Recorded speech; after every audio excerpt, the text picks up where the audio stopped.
Detroit is playing host to a major automotive summit, and the topics include current auto trends, plus the future of the auto industry. Now, some are saying that Detroit may be in danger of losing our status as the Motor City, but the numbers tell a different story. Our Guy Gordon is live out at Cobo right now, and what are they saying out there, Guy?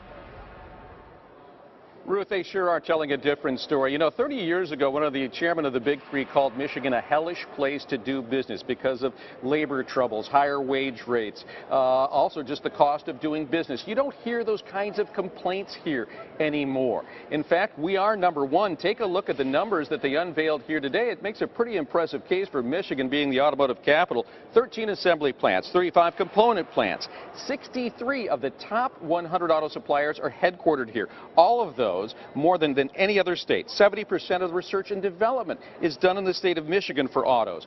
It's 500,000 auto jobs that are supported in our state with a payroll of $36 billion in earnings. So a very strong case that Michigan is number one. Now, how do we stay there? And what they said is interesting. The biggest threat does not come from China. It does not come from southern states with low wages. It comes from Silicon Valley and the Massachusetts Tech Corridor, because they are the ones that want to be the epicenter to develop the self-driving autonomous car.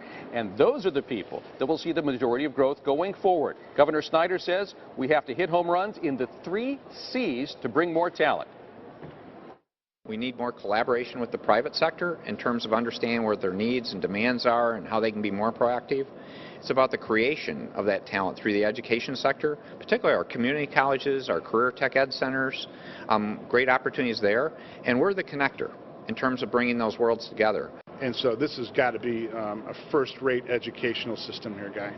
And it's got to be something that people want to come here for. And so we put all the businesses in place, and we buy the buildings, and we clean it up. And there's no community, neighborhood, or schools for the people who come here as young people and then have kids. We're going to have a real problem all over again. It'll just take a little longer. So it's not just about growing the talent here in Michigan from within with smart schools, smart colleges. It's also about drawing the talent here with very livable communities and the kind of education that they want. So it's a two-front battle here. Right now, we're winning it, but it is a race, and the other side is very aggressive.